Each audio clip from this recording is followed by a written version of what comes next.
7 through 14 of that text. Last week we talked about Paul's two-pronged approach to evangelism.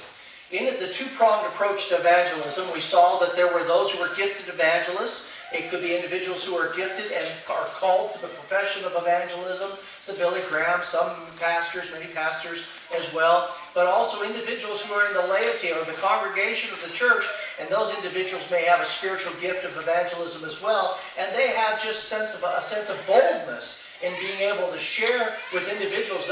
They have no problem walking up to somebody cold turkey and just using the opportunity that the Lord involves or offers at that moment. The rest of us are not necessarily with that gift. As a matter of fact, most are not with that gift, but we are all called to witness. And we talked about what that would look like because we are called to live questionable lives. We're called to live lives that are intriguing to those who are not believers, so that it might evoke curiosity about our faith and it might draw them.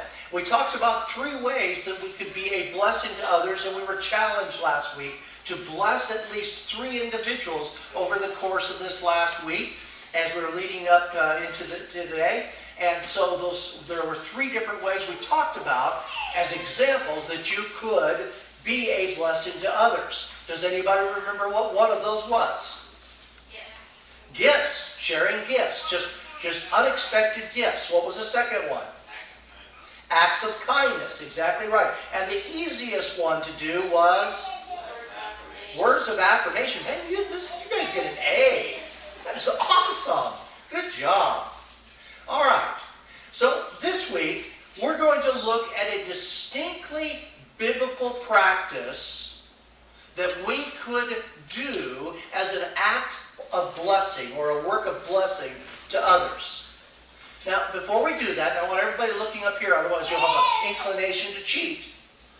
I want to ask you this question.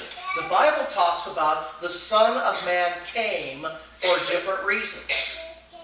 So in Mark chapter 10, verse 45, you fill in the blank here. The Son of Man came not to be served, but to serve. Exactly right.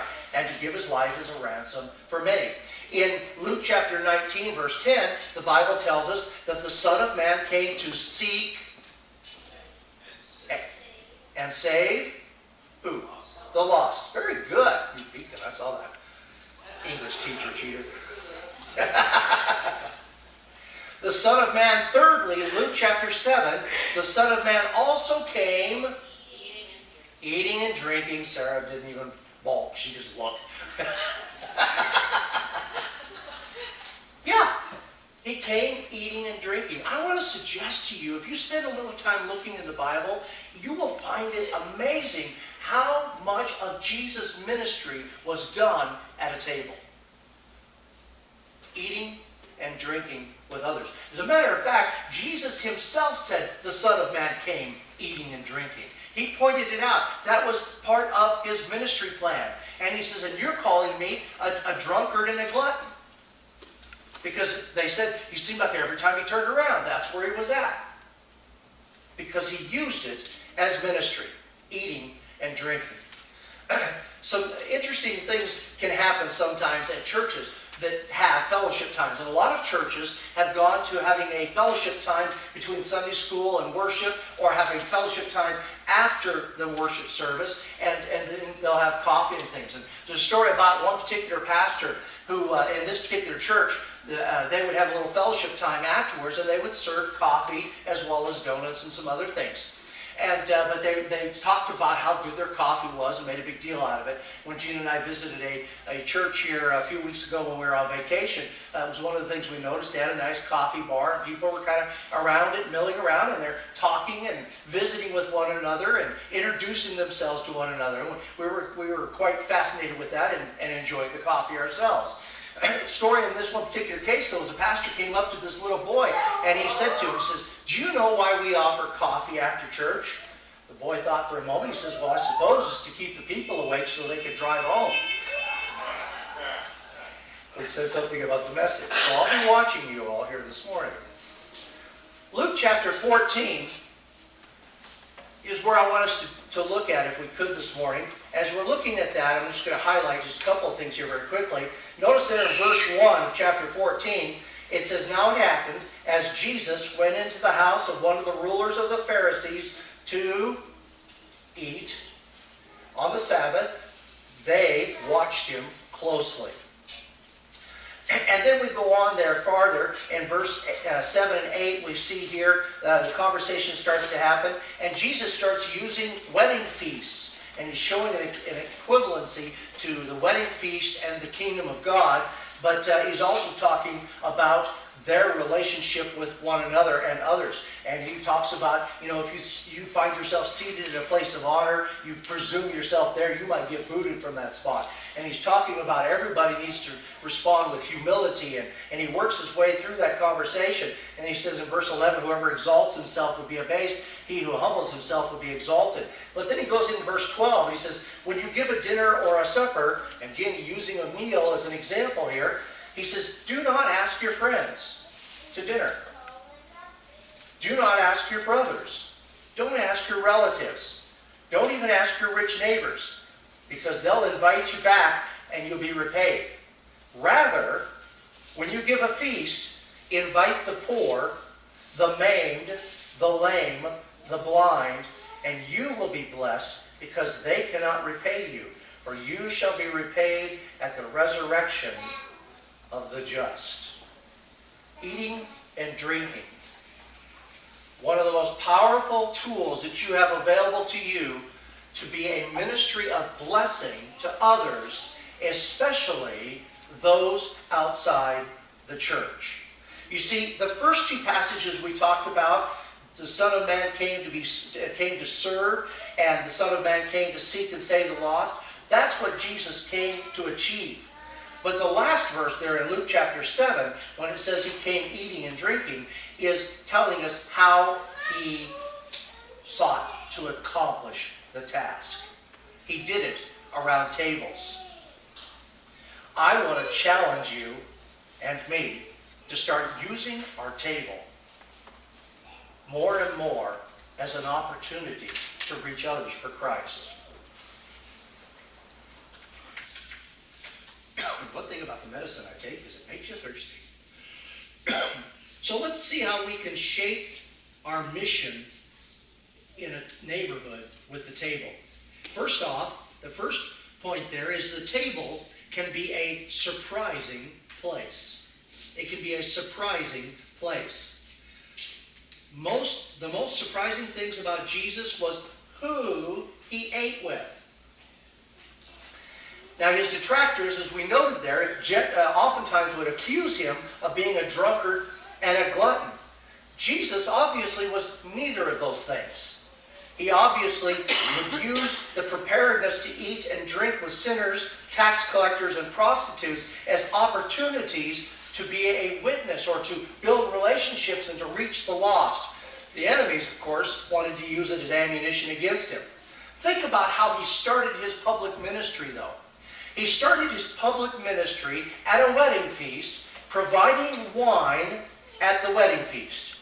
He took and made a surprising ministry out of this table of the wedding feast. He took the water jars, which were used for the purpose of ceremonial washing. If you showed up as a Jew and you felt that you had been ceremonially contaminated, maybe because you encountered a Gentile someplace, then you would come in and you would ceremonially wash at these jars of water in preparation of coming into the wedding.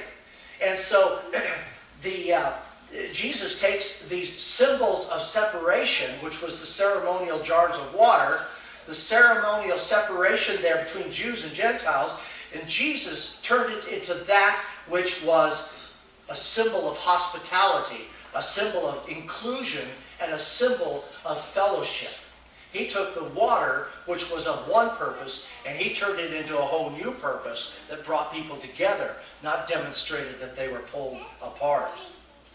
Then he continued to demonstrate that kind of purpose and mission throughout the rest of his ministry. Jesus used the table to surprise his fellow guests. over and over again. Luke's gospel does an incredible job of pointing that out maybe better than any of the other gospel writers.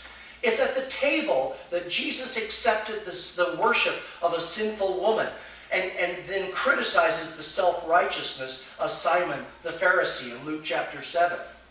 It was in Luke chapter 14 that we saw here that Jesus dispensed advice about welcoming the poor into our lives, the ones who are struggling and impoverished.